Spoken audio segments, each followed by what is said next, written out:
എന്താ രാംസിംഗ്? അല്ല, ഈ കള്ളന്മാരങ്ങനെ ഗേറ്റ് ചാടി കടന്നെന്ന് ഞാൻ നോക്കുകയായിരുന്നു. അകത്ത് നിന്ന് പൂട്ടുന്ന പൂട്ട്, ആ പൂട്ട് തല്ലിപ്പൊളിക്കാതെ അത് ഇവിടുന്ന് ആരെങ്കിലും തുറന്നു കൊടുത്താ പോരെ? ഇവിടുന്ന് തുറന്നു കൊടുക്കാൻ പറ്റുമെന്നോ? ആര്? അതിന് കള്ളന്മാരെ താക്കോല് കാണത്തില്ലല്ലോ. അങ്ങനല്ല, കപ്പലും പ്ലെയിനും വരെ മോഷ്ടിക്കുന്ന കള്ളന്മാരുള്ള കാലോ രാംസിംഗ്. അങ്ങനെയുള്ളവർക്ക് പൂട്ടിന്റെ താക്കോലുണ്ടാക്കാൻ വല്ല പ്രയാസമുണ്ടോ? ഇതുവഴി ഇങ്ങനെ ഗേറ്റ് തുറന്നു കൊടുത്ത് കാണാം. എന്നിട്ട് ഇത് വലിച്ചിങ്ങനെ തുറന്ന് ഇങ്ങനെ കാറെടുത്തോണ്ട് പോയി. അത്രേ ഉള്ളൂ. സ്റ്റാർട്ട് ചെയ്യുമ്പോ ശബ്ദം കേൾക്കത്തില്ലേ? അകത്ത് നിന്ന് ഉത്സാഹിച്ച് രണ്ടുപേര് തള്ളി ഇറക്കിയ പോരെ. ഇവിടുത്തെ കാറ് ഈ ഗേറ്റില്ലേ, ഇതുവഴി ഇറങ്ങിപ്പോ. മറ്റേ കാറില്ലേ, അത് ആ വഴി പോവും. വളരെ എളുപ്പമല്ലേ? ഇതിപ്പോ സാറ് പറയുന്ന കേട്ടാ തോന്നുന്നു മോഷണം നടത്താൻ സാറും കൊണ്ടുവരുന്നെന്ന്. ഞാനോ? രാംസിംഗ് എന്തൊക്കെയായി പറയുന്നത്? സത്യമായിട്ടും ഞാൻ മനസ്സാ വാചാ കർമ്മണം ഒന്നും അറിഞ്ഞിട്ടില്ല. നീ എന്തെങ്ങനെയൊക്കെ പറയുന്നത്? ചേടാ, അത് കൊള്ളാം.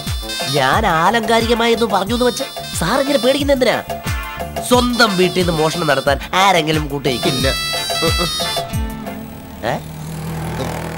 നീ എന്താ എന്നെ ഇങ്ങനെ നോക്കുന്നത്? സത്യമായിട്ടും ഞാനോ വിശ്വാസനോ ഒന്നും അറിഞ്ഞിട്ടില്ലെന്നേ. അച്ഛനാണ് അമ്മയാണ് ദൈവത്താണ് ഞങ്ങളൊന്നും അറിഞ്ഞിട്ടില്ല. സാറേ, സാറെന്തിനാ എന്നോട് ഇങ്ങനെ ആണയിട്ട് പറയുന്നേ? സാറിനെന്താ ചെറിയൊരു പേടിയും ടെൻഷനും? ഞാനും വിശ്വാസനും എന്തിനു പേടിക്കണം? ഞങ്ങൾക്കൊരു പേടിയില്ല. ഞങ്ങളല്ലല്ലോ പേടിക്കേണ്ട, കള്ളന്മാരല്ലേ. ഏവനെങ്കിലും ഒരുത്തരെ പൊക്കിയാ മതി, അതിന്റെ കണ്ണുകൾ മൊത്തം പോലീസിന്റെ പിടിയിലാവും. ഒരു വൻ ഗൂഢസംഘം ഇതിന്റെ പിന്നിൽ പ്രവർത്തിക്കുന്നുണ്ടാവും. പിന്നിൽ പ്രവർത്തിക്കുന്നവർക്കൊന്നും പേടിക്കണ്ടല്ലോ, കള്ളന്മാരല്ലേ പോലീസ് പൊക്കൂ. അതൊക്കെ പണ്ട്. ഇപ്പൊ ആദ്യം അകത്താവുന്നതേ ഗൂഢാലോചനയിൽ പങ്കെടുക്കുന്നവരാ. പോലീസിന്റെ കണ്ണിൽ അവരാണ് യഥാർത്ഥ കുറ്റവാളി. എന്റെ ഈശ്വരന്മാരെ. എന്താ സാറേ? ഒന്നുമില്ല. സാറ് വല്ലാതെ പേടിക്കുന്നുണ്ടല്ലോ, നന്നായിട്ട് വേർക്കുന്നുണ്ട്. സാറേ, സാറ് വേർക്കുന്നുണ്ട്. അതെ, വിയർപ്പ്. അധ്വാനിക്കുന്നവന്റെ ലക്ഷണമാണല്ലോ വിയർപ്പ്. അതെ, അധ്വാനികൾ വിയർക്കും, വിയർക്കണം. വിയർപ്പാണല്ലോ കാറ്. എന്താ? അല്ല, വിയർപ്പിന്റെ കാശ് കൊണ്ടാണല്ലോ നമ്മൾ കാറ് വാങ്ങുന്നത്. ആ കാറാണല്ലോ പോയത്. എന്നാലും ഞാൻ ആലോചിക്കുന്നത്, ആ കള്ളന്മാർ ഇതുവഴി ഇങ്ങനെ കേറി. അല്ല, എന്നാലും ആ സംഘത്തിൽ മൊത്തം എത്ര പേര് കാണുമെന്നുള്ളതാണ്. ഒരു 4-5 പേര് കാണത്തില്ലേ? രാംസിംഗ്, ഞാൻ മലയാളത്തിലാ പറഞ്ഞു. പോയേ ചെല്ല്. മനുഷ്യനെ മനസ്സും എന്നാലും അതിനകത്തൊരു 5 വയ്ക്കും.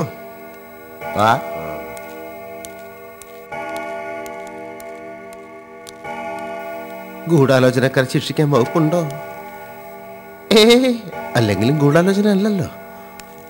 ഉടമസ്ഥരുടെ ഇഷ്ടത്തോടെ കൊണ്ടുവന്ന് മോഷണമാണോ? മോഷണം അല്ലെങ്കിൽ പിന്നെ പരാതി കൊടുത്തെന്തിനാ? ഈശ്വര, ആകെപ്പട പേടിയാവുന്നല്ലോ. ഞാൻ എന്തിനു പേടിക്കണം? അതിന്റെ ആവശ്യമില്ല. ഈ കള്ളം അല്ല, ഞാനുമായിട്ട് ഒരു ബന്ധമില്ല. കള്ളന്മാര് കയറട്ടെ.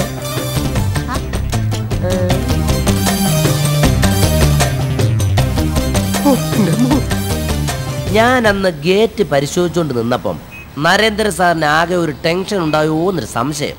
നിനക്കും തോന്നി അല്ലേ? അതാ ഞാൻ അന്ന് പറഞ്ഞത്. എനിക്കും ചില സംശയങ്ങളൊക്കെ തോന്നി. ആവശ്യമില്ലാത്ത കാര്യങ്ങൾ പറയാതെ. ഹലോ, അവിടെ പെമ്പിള്ളാരൊന്നും ഇല്ല പത്മകുമാരൻ, നമ്മളെ നോക്കി സംസാരിക്കും. ചോപ്പ് കാറ് പോയത്.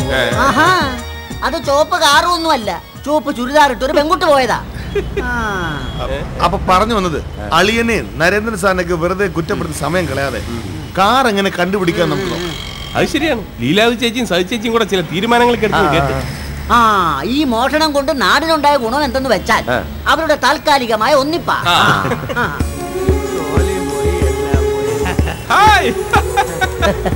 രമേശൻ വന്ന വാടാ. എനിക്കെന്തോ രമേശിനെ കണ്ട അപ്പം തന്നെ സംഗീതം വരും. ദുഃഖത്തിനെ കുറിച്ച് ഞാൻ ഒരു കവിത എഴുതിയിട്ടുണ്ടേ.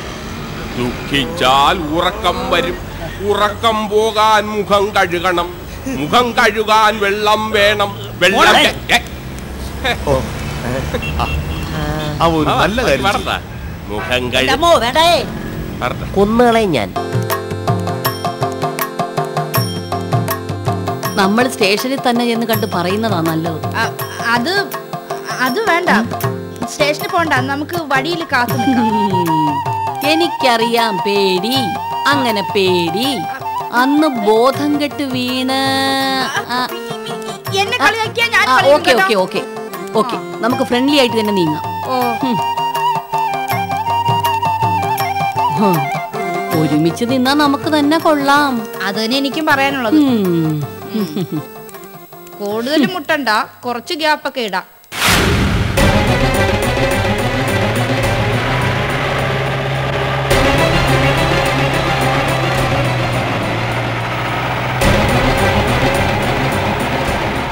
നിർത്തണേ നിർത്തണേ സാർ, സ്റ്റോപ്പ് സ്റ്റോപ്പ്.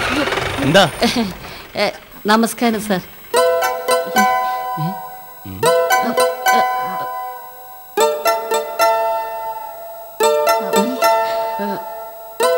നിങ്ങൾ അന്ന് ആ കാറിന്റെ?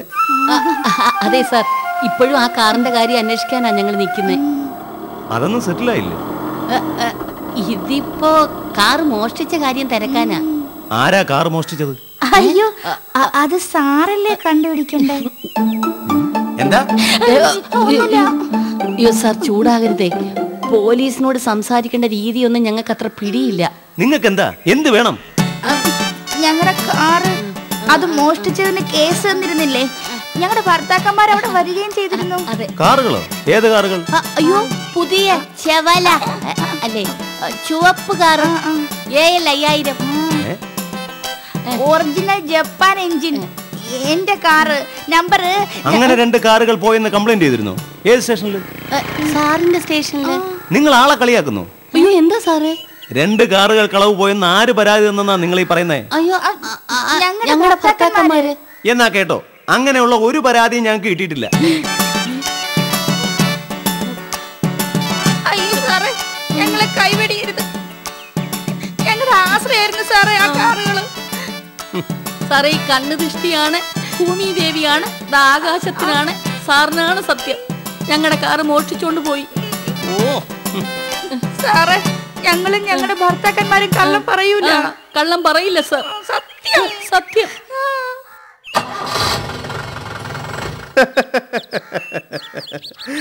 ഒരിക്കലും ഒരു SIയോട് കേസിന്റെ കാര്യങ്ങൾ നേരിട്ട് ചോദിക്കാൻ പാടില്ലായിരുന്നു. അത് തെറ്റാ. അതെന്താ സാറേ അങ്ങനെ? മുമ്പ് കണ്ണൂര് ഇതുപോലൊരാള് ഞാൻ തന്ന പരാതി എന്തായെന്ന് SIയോടൊന്ന് ചോദിച്ചു. അടുത്ത ദിവസം കായലിൽ ജനം പൊങ്ങി. അതെന്താ സാറേ? 1991 ഫെബ്രുവരി 33. എന്താ? അന്ന് എനിക്ക് വയസ്സ് 12. പേപ്പർ വായിച്ചു തുടങ്ങിയിട്ടേ ഉള്ളൂ ഞാൻ. അയ്യോ, പോലീസ് എന്ന് പറയുന്നതേ നിങ്ങൾ വിചാരിക്കുന്ന പോലെ അല്ല. ഞാൻ പോലീസിനോട് കരഞ്ഞു പറയാം, എന്റെ ജീവിത മാർഗമായിരുന്നു, എങ്ങനെയെങ്കിലും കണ്ടുപിടിച്ച് തരണമെന്ന്. അങ്ങോട്ട് ചെന്നാ മതി, ഇടിച്ചവർ ഷേപ്പ് മാറ്റും. അതുമല്ല, അവര് കൈക്കൂലിയും ചോദിക്കും. അങ്ങനെ എന്റെ കയ്യിലോട്ടൊന്ന് നോക്കി, കൈക്കൂലി ഉണ്ടോന്നായിരിക്കും. എന്റെ ദൈവമേ, ഈ ലോകം ഇത് എങ്ങോട്ടേ പോകുന്നേ? എനിക്ക് എന്റെ ജോലി പോയല്ലോ. ചേച്ചി ഒന്നുകൂടെ ചെന്ന് SIയെ. നിങ്ങൾ ആ കേസിലും വഴക്കിലൊന്നും ഇടപെടണ്ട.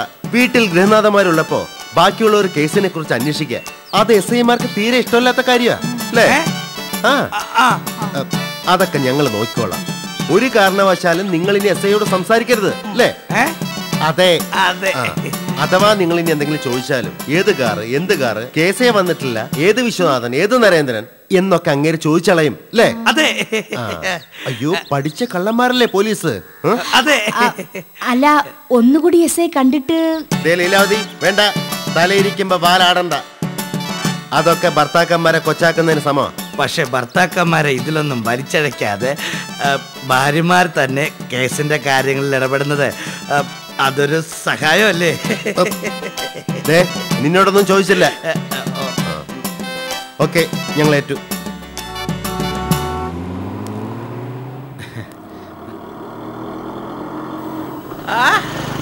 ഇതാരായത്?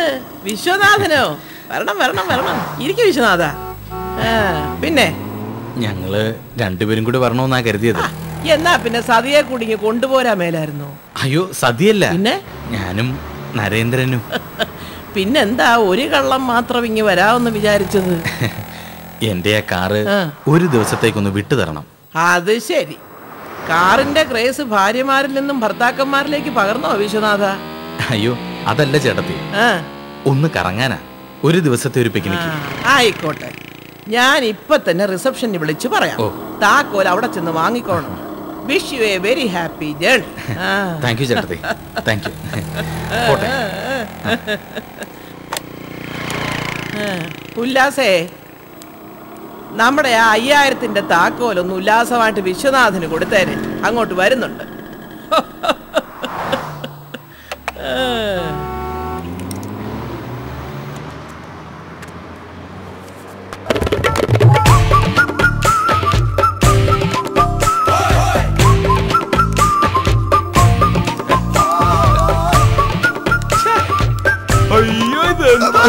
അയ്യോ, എനിക്ക് എന്നെ കണ്ണുകളെ വിശ്വസിക്കാൻ പറ്റുന്നില്ല. ലോകത്ത് എന്തൊക്കെ നടക്കുന്നത്? ഭയങ്കര സ്റ്റൈല് കേട്ടാ. ഞാനോ ആരെയും കാത്തേക്കല്ല. അങ്ങനെ ചെല്ല്, ശാരദ അവിടെ കാത്തിരിക്കാ. അല്ല അളിയ, ഞാൻ പറയുന്നു. ഓ ചെല്ല്, ഒറ്റ അടി വെച്ചോന്നുണ്ടോ അങ്ങനെ ഒരാളിയന്മാര് അളിയ എന്തോ സംതിങ് കുഴപ്പമുണ്ടല്ലോ അളിയ. ഒന്നുമില്ല. ഇല്ല, സത്യം അറിയണ്ട.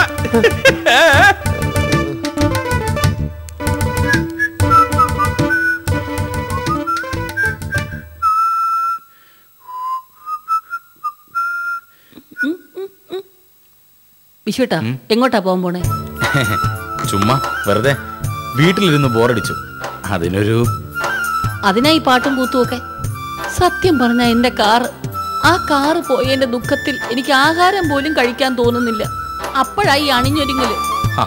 നീ അല്ലേ പറഞ്ഞത് ഇത്തിരി സ്റ്റൈലായിട്ടുള്ള ഡ്രസ്സൊക്കെ ഇട്ട് പുറത്തൊക്കെ ഒന്ന് കറങ്ങി നടക്കാൻ? ഞാൻ പറഞ്ഞപ്പോഴൊന്നും ഇറങ്ങിയിട്ടില്ലല്ലോ. ഇപ്പോ വീട്ടിലൊരു അത്യാഹിതം നടന്നപ്പോഴാ കളിയും ചിരിയൊക്കെ വന്നിരിക്കുന്നത്. ഓഫീസിൽ പോകാൻ പോലും എനിക്ക് ശക്തിയില്ല. കണ്ണ് നിറച്ചൊന്ന് കണ്ട് കൊതി തീർന്നില്ല അതിനു മുൻപേ. എന്റെ സതി, ആരോ മരിച്ചതുപോലാണല്ലോ നീ പറയുന്നത്. ഇതിപ്പോ ഒരു മോഷണം. അത് മോഷ്ടിച്ചവരും ആ മോഷണത്തിന് കൂട്ടുനിന്നവരും ഒരു കാലത്തും. ശത്രുക്കളെ പോലും നമ്മൾ ശപിക്കാൻ പാടില്ല. അത് നമുക്ക് ദോഷം മാത്രമേ വരത്തൂ. വരണം, ദോഷം വരണം, അല്ലാതെ നല്ലത് വരാൻ വേണ്ടിട്ടല്ല ശപിക്കുന്നേ. എനിക്ക് ശപിക്കണം. എന്റെ കാറ് മോഷ്ടിച്ചവരാരാണോ അവരുടെ. പ്ലീസ്, ഞാൻ ശപിക്കാം, ഞാൻ മനസ്സുകൊണ്ട് ശപിക്കാം. അയ്യോ, ഇവള് ശപിച്ചാൽ എന്റെ തലയിൽ ഇടുത്തി വീണ് കട്ടപ്പൊക്കെയാകും ഭഗവാനെ. മതി വിശ്വേട്ടാ, മതി. എനിക്ക് സന്തോഷമായി. എനിക്കറിയാം വിശ്വേട്ടൻ കാര്യമായിട്ട് ശപിച്ചിട്ടുണ്ട്. അവസാനത്തെ ആ പിറുപിറുക്കൽ കണ്ടപ്പോ എനിക്കത് മനസ്സിലായി. സത്യം പറഞ്ഞാൽ എന്റെ ദുഃഖം മറക്കാൻ വേണ്ടിട്ടാ ഞാനിങ്ങനെ വേഷം കെട്ടി നടക്കുന്നത്. മറക്കണം, എല്ലാം മറക്കണം. എന്റെ സ്ഥാനത്ത് മറ്റു വലിയൊരു ആരെങ്കിലും ഉണ്ടല്ലോ. ചാരായം കുടിച്ചെന്നെ, ചാരായം അറിയോ? അയ്യോ വേണ്ട വിശ്വേട്ടാ, അങ്ങനൊന്നും പറയരുത്. വേണ്ട, ഞാൻ പറഞ്ഞൊക്കെ തിരിച്ചെടുത്തു.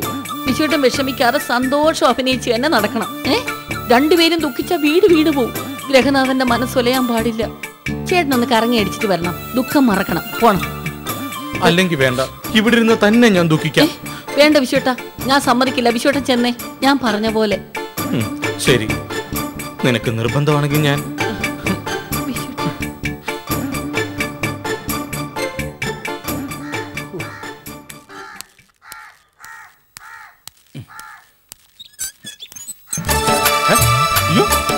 സാറല്ലേ? സാർ നിക്കണം.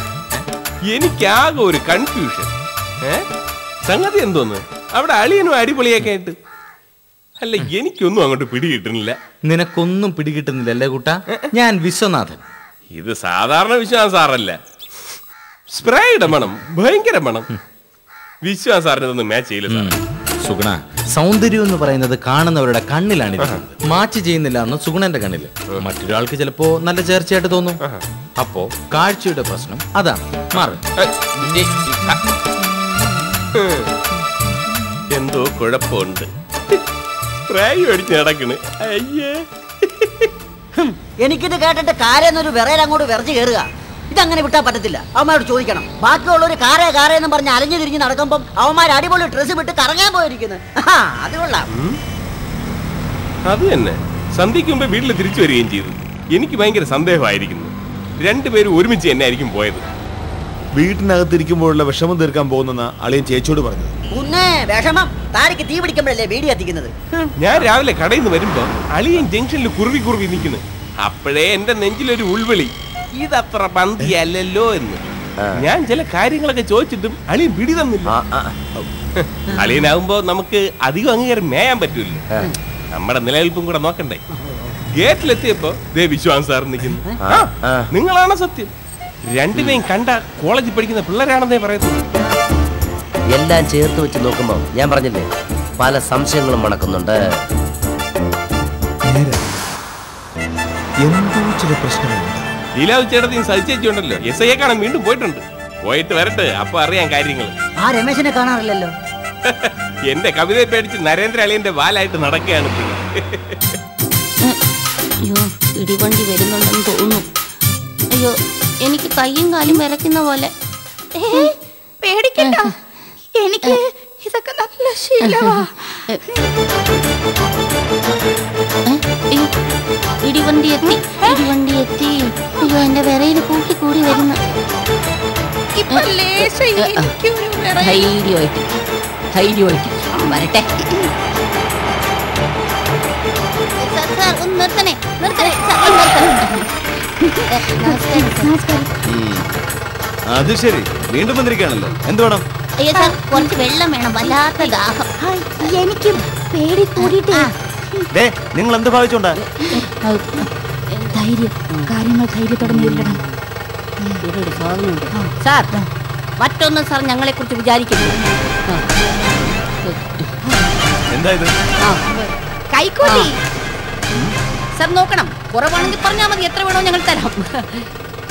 അതെ, മടിക്കാതെ പറയണം സാർ. സ്വന്തം സഹോദരിമാരുടെ കൈക്കൂലിയായിട്ട് കണ്ടാൽ മതി. സാധാരണ ഇതിനൊക്കെ പിടിച്ച് അകത്താക്കേ വേണ്ടത്. പക്ഷേ എനിക്ക് മനസ്സിലായി രണ്ടിനും വട്ടാണെന്ന്.